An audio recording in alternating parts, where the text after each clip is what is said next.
Lusaka this morning and we thought that was it, but we're in a traffic jam north of Lusaka and it's ultimate chaos. Nothing is moving, everyone is going where they shouldn't. We tried to take a detour along rural roads, but it didn't lead anywhere. We just got back to the same spot, so we're moving a little bit.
I am Celine, and this is Benjamin.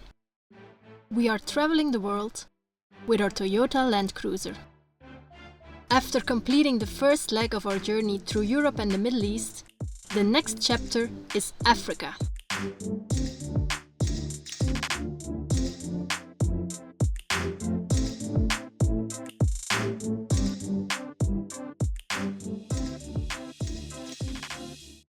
We arrived to this wild camp spot after dark yesterday, which is always a bit weird. You don't know the surroundings. We're parked just next to this abandoned building, which in the dark also looks a bit creepy. But we're pleasantly surprised here in the morning. It looks nice with the morning light through the trees. Obviously we're close to the main road. We can hear the cars and trucks passing by, but it was relatively quiet in the night, so we had a good night of sleep.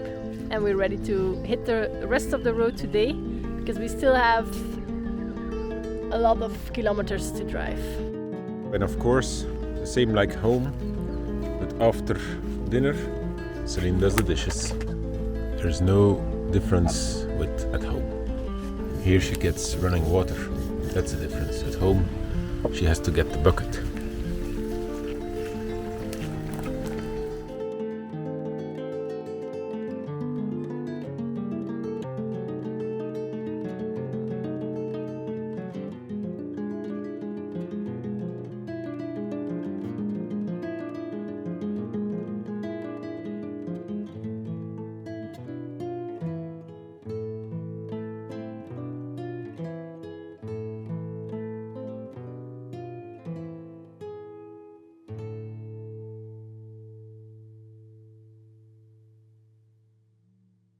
Why exactly are we heading north again from Lusaka? Weren't we heading west? Indeed, but we have a good reason for that.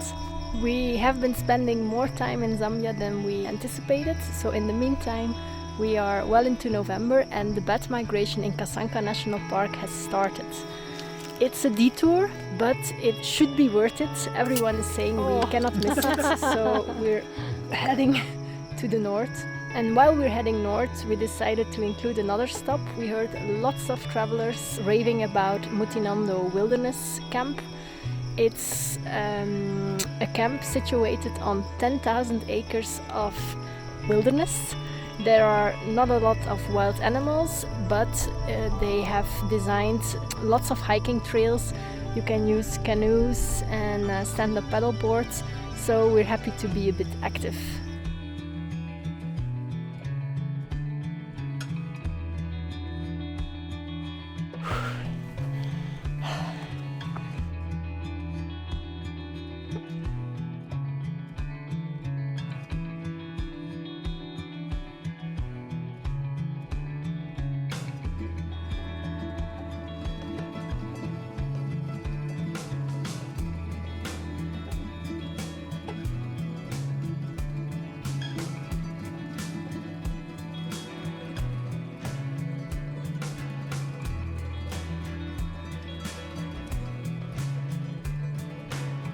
We have reached the Paradise Pools. This was gonna be a swim stop, but it looks like the weather is changing. It might rain and there might be thunder and lightning soon. So we just freshen up a bit and then we continue probably.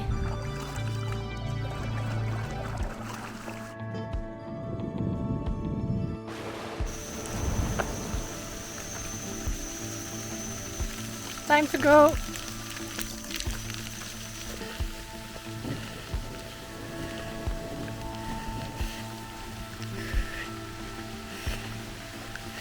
Alright, we made it safely to camp. The rain is getting less, so I think we deserve the hot shower, or semi-hot shower because it's not that cold. And then we can prepare lunch. It's 10 kilometers. For not being too active the past months, it was a good exercise. Looks like today we won't be rained out, although yesterday we also didn't see it coming. But today there's not a single cloud and the hike that we have planned is shorter. We're going up. The only way is up. Looks steep.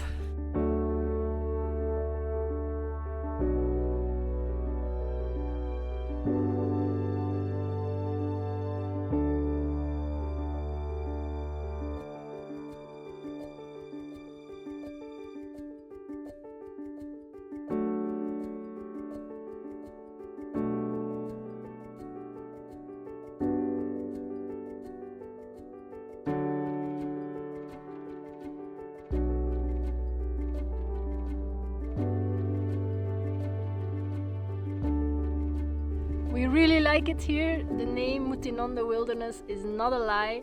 It's really wild out here. As far as the eye can see, there's nothing.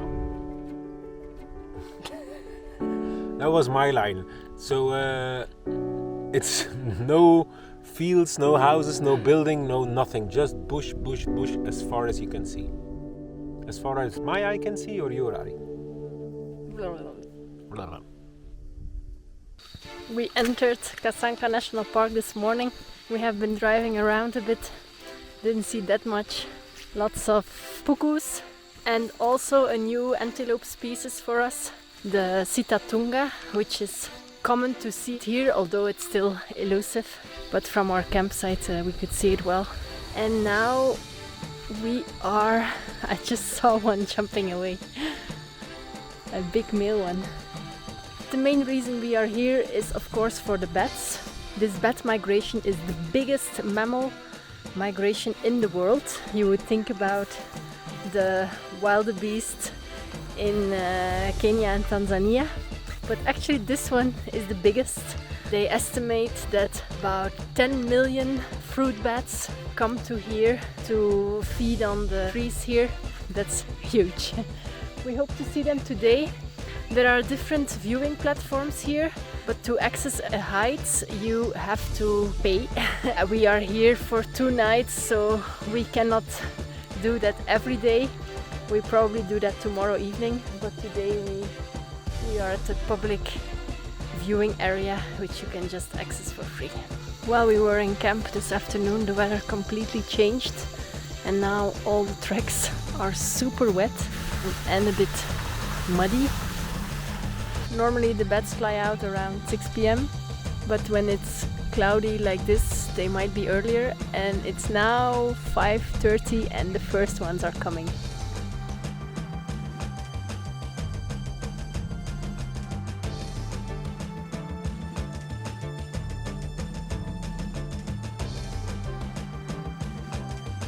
Now I believe it, that there are 10 million. Now I believe it, yes. Before I was like, 10 million is a lot, huh? But now... We're watching the spectacle and Ben is completely flabbergasted. This is not normal. There's so many. Yeah, it's really cool and mesmerizing to watch. You may have noticed we're accompanied by rangers. This is required for the return to your car after dark. you might encounter hippos or elephants. We didn't, but on the drive back we did spot this snake.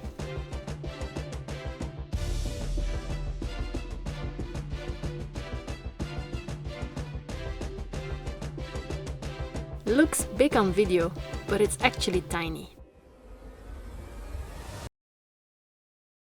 We came back in the dark and now we leave again in the dark. It's 4:15. We left our camp and we go to another public viewing area where we can see the bats return to their forest after going for the fruits all night. Not much footage because it was still quite dark, but we saw them going to bed, and I think we are going to bed again as well. We left our camp and are now heading to one of the viewing heights. There will be a scout or a guide waiting for us to lead us to the height. That's especially important on the way back. If you come back from the height when it's already dark, there might be hippos roaming around or even elephants. So for security, you have to be escorted. We hope to even upgrade our experience from yesterday and have a more immersive experience. This is where the magic happens, eh? Can it be any better? I don't know if Benjamin can have even more excitement, so I don't know if it can get better. More and more and more.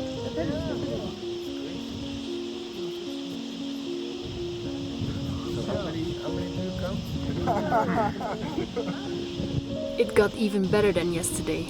We were completely immersed in the spectacle. The sky turned dark with thousands of bats flying overhead.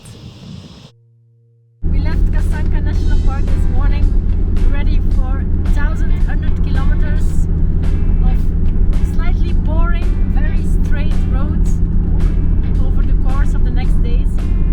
But this might be our last vlog, because tonight we're gonna eat mushrooms that we just bought alongside the road. They're as big as my face. Some are as big as an umbrella. Like really, the ladies are standing like this with their mushroom over their head. Well, everyone is eating them here, so we should be fine as well, we think. We hope we chose a knowledgeable picker. Benjamin doesn't trust it, so I think I will have to try it first tonight. I read the book of Bear Grylls, so the survival guru, and in the chapter about mushrooms, he says, there's one thing I don't mess with, it's mushrooms. So, following Bear Grylls, I'm skeptical. So hopefully, see you later. Some roads were straight and boring. Others had us zigzagging around potholes and puddles. Not boring, just a bit annoying. And slow. 700 kilometers today, 12 hours driving. We stopped a bit for lunch, but that's it. So we didn't feel like cooking anymore, so today we will still survive. Maybe tomorrow will be our last day, if we eat the mushroom.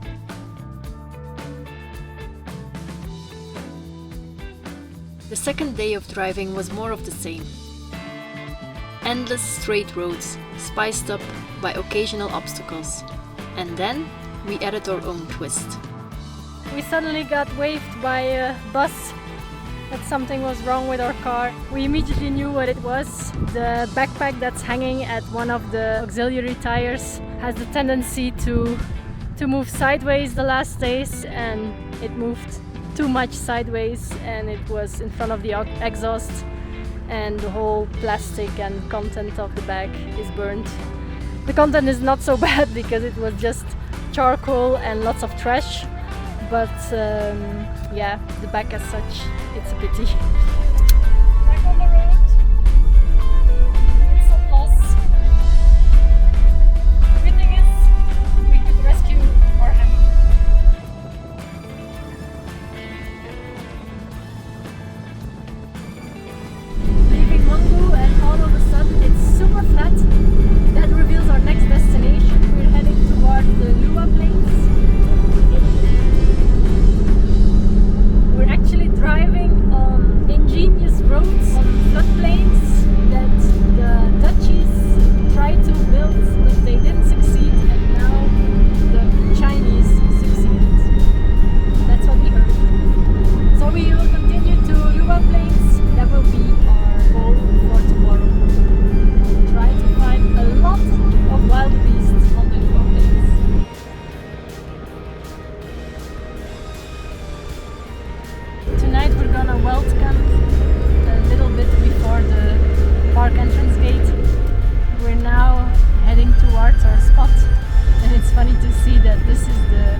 park for the night.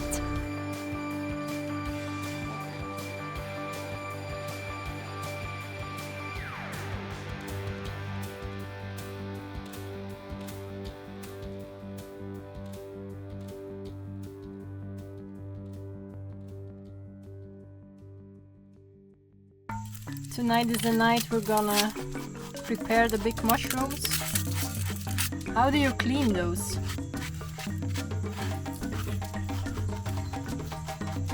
I always understood that you cannot wash mushrooms, but I don't know if this will work out without washing.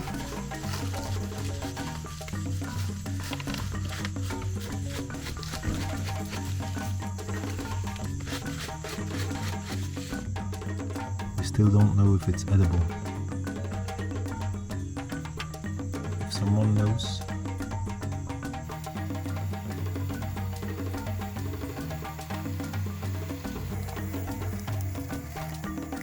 Poisonous or not poisonous? That is the question.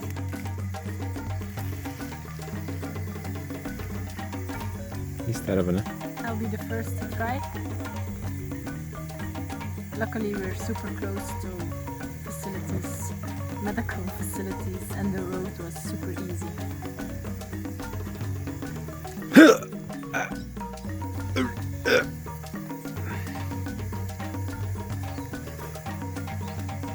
Just like nothing. Does your feet feel numb? Not yet. Not yet. The verdict?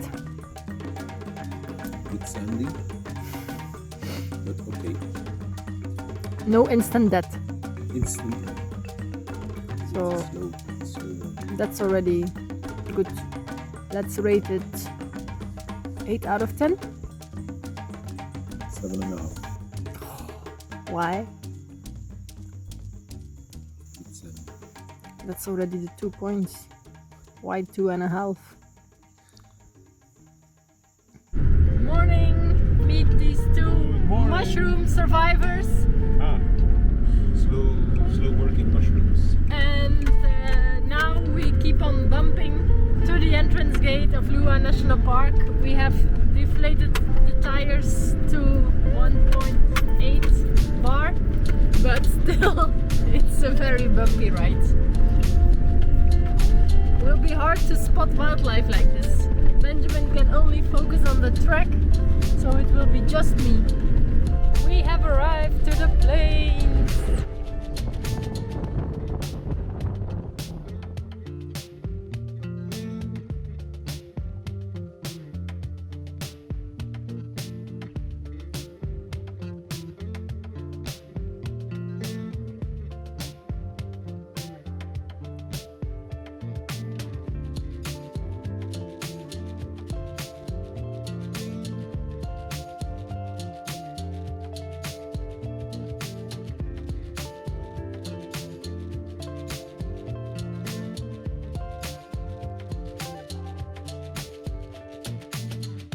First we were in doubt to come to Liuwa Plains because the reviews are mixed. Some people didn't see a lot, but we mainly came for the wildebeests, and that has been a great success already. Like everywhere you look around there are wildebeests, and currently we're looking at hundreds, thousands of swallows.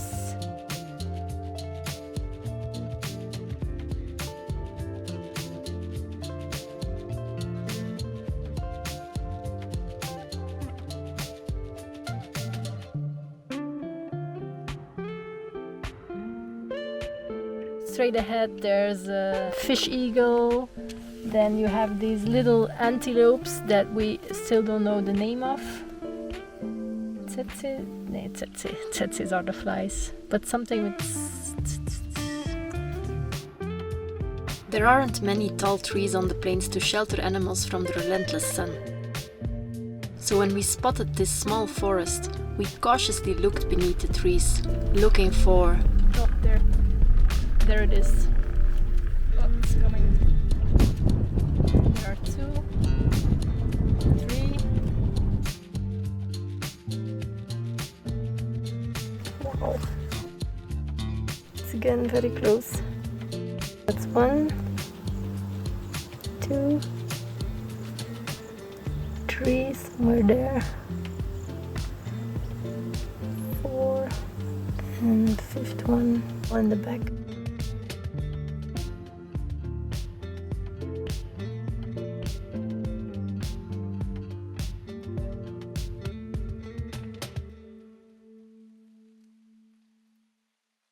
We're in the middle of Liuwa Plains, and I've put my what's the mode? Auto driving mode from the car. I'm not holding the wheel. I'm not using the throttle. It's just driving on its own.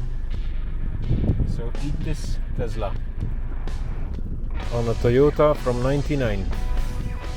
Self-driving mode, not doing anything.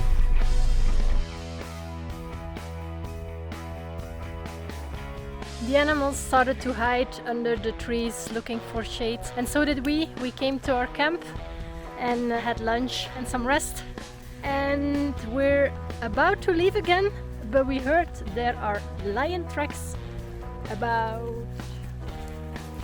less than 100 meters from our camp.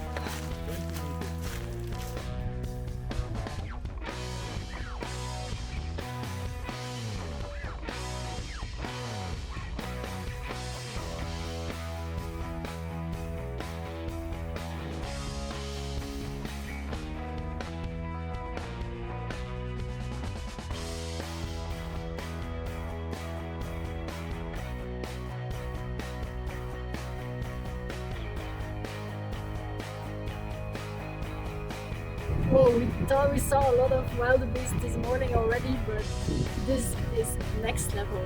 The whole plains is full. This is really what you expect from a wildebeest migration. So every year they come from Angola, they make a loop here at the Liuwa Plains back to Angola. It's the second biggest wildebeest migration after the one of Masai Mara, and we are part of it! And no one is here. That's exceptional, really.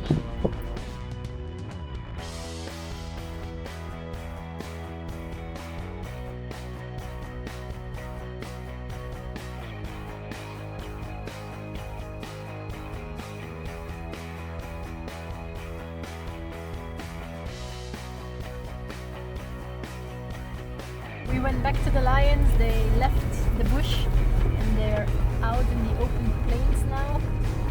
They're slowly moving towards the wildebeest. We might see a show.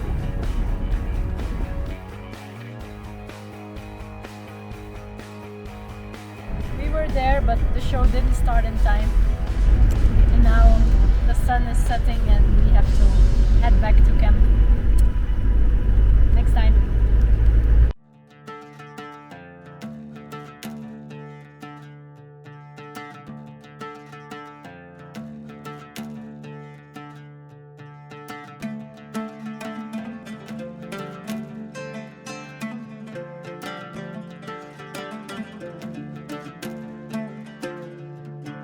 Interesting morning so far.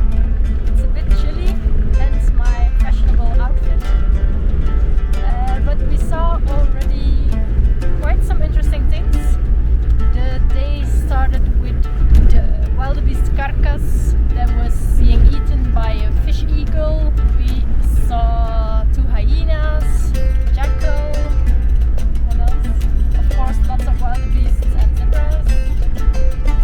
Secretary birds, a pair of secretary birds, cranes, lots of birds, but we don't know all the names. Also the bird of prey that was just next to the road, that was also very cool. And now we're heading a bit more north into the park.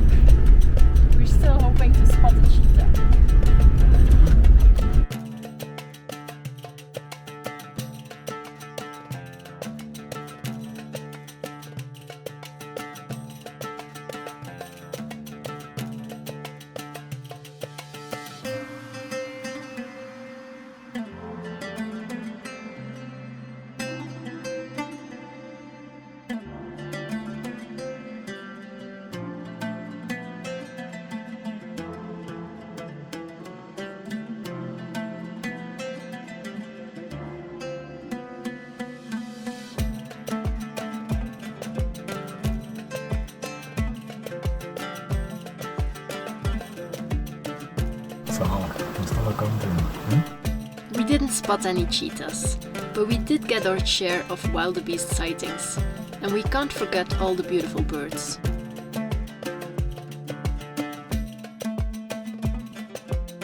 We left Liuwa yesterday evening. They started chilly, but in the end it was all sunny and hot again, like this morning. We wild camped again just outside the park, and now we're heading to Ngonye, the city. But we've reached the asphalt, so we have to Inflate the tires. Ruthie, nice name, beautiful name. What's your name? Muli Buanch, Bueno Buanch, How do you say, how old are you? Bueno Buanch. How do you... back to the city and all its conveniences. This is how we do groceries in Zambia. The light is out, but the music is still working. What about the fridges? Still working. And back to normal. We are parked under a cashew tree, so we will try to make cashews ourselves. The cashew tree and the cashew fruit are actually something like this. So you see here, small fruit still has to grow, and then there is this cashew form at the bottom. So what happens when the fruits are ripe and then they squash on the ground, and this is what we're looking for. So we remove the fruit part, and then we only keep the nut part. It's sandy, but it doesn't matter. So I gathered already a couple of them. The goal is to fry them, and then they will become totally black, and then you just have to peel them open, and inside you have the roasted cashew. So we'll try it. Wish us luck. It's the first time. While the barbecue is heating up, we will try to roast them in this small metal plate.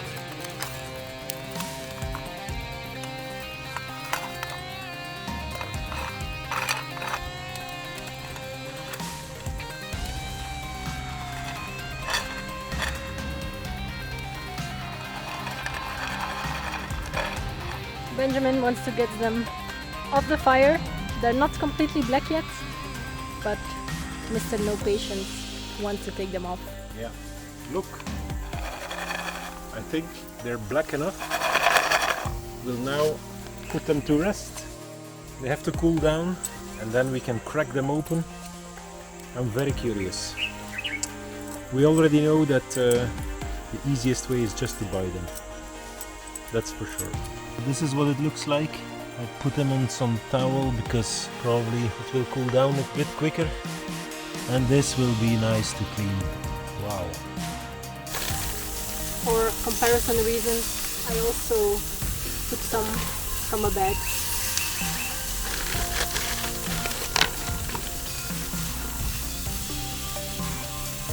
These are good ones. Very good one. We have our nut. Now we have to get it open. I think we need a hammer. No, we'll see. Here's the cashew. Which doesn't seem to be roasted enough. Let's see. I think we have to cook it longer.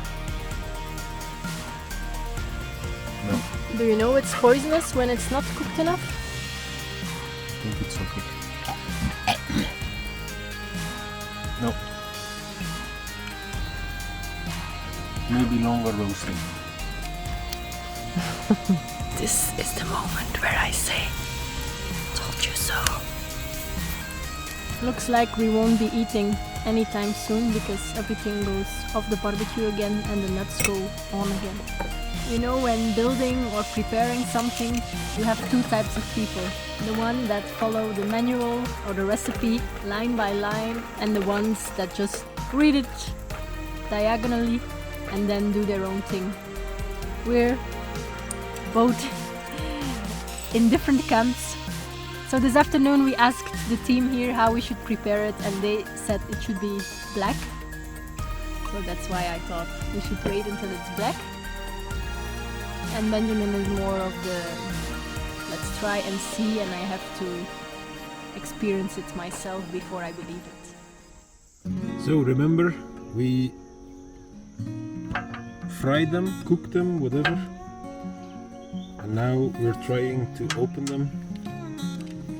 I think now they're overcooked. So Celine said more, because okay, previously it was too little, but I think now it's too much.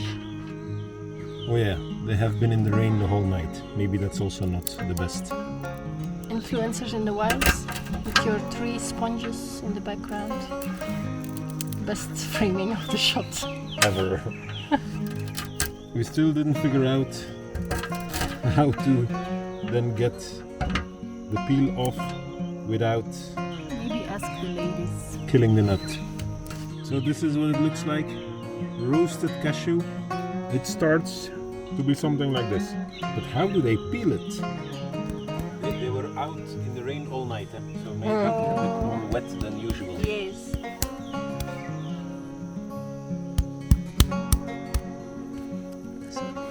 Okay. Oh, all right.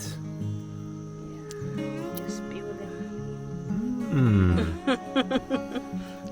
This is after 3 hours of work. You have 1 nut.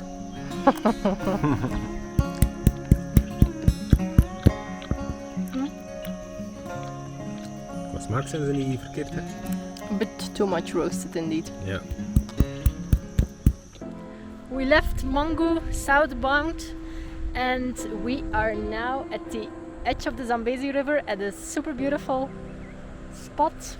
Tomorrow we're gonna visit the Ngonye Falls next to Sioma, and in the next days we continue further to the border.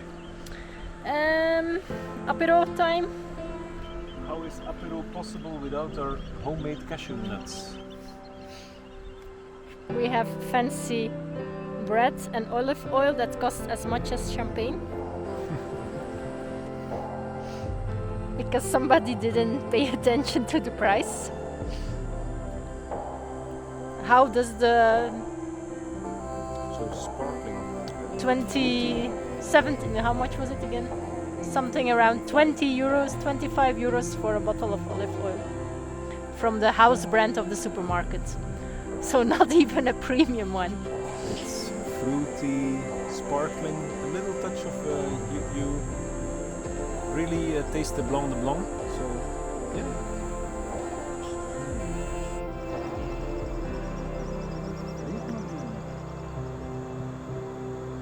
How cool! We got some friends at our spot.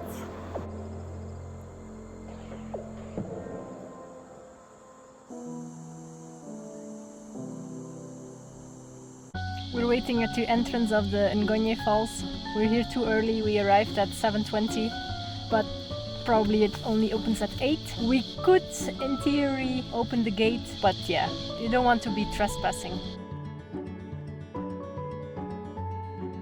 We drove in, parked the car. We can hear the falls already, but first we will have to follow a little rocky trail. Then there might be a river crossing, and then we will reach a viewpoint to see the falls.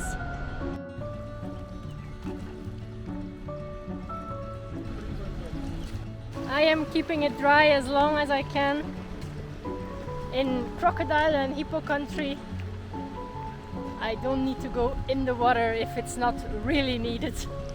You obviously cannot do this during the rainy season.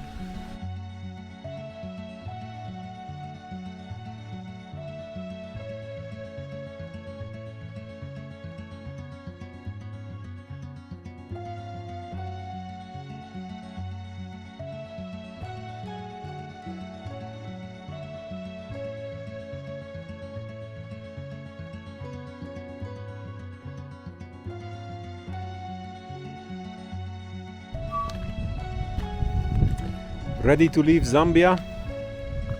Mixed feelings. Mixed feelings, why?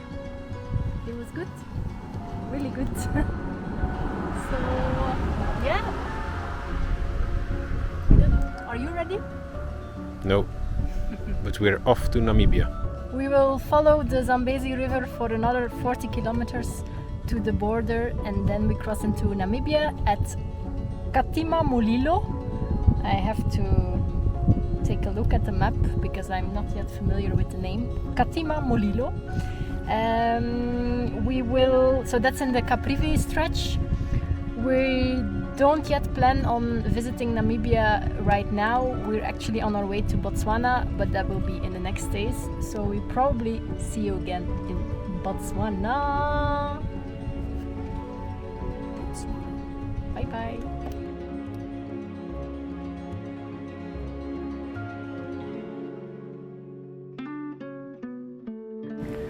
We arrived to Botswana and we're encountering an unexpected storm that's coming. The first rains, cool animals, and epic wild camping. That and more you'll see in our first Botswana episode. If you like my videos, subscribe and hit the notification bell to be the first to know when a new episode is out. Thank you for watching.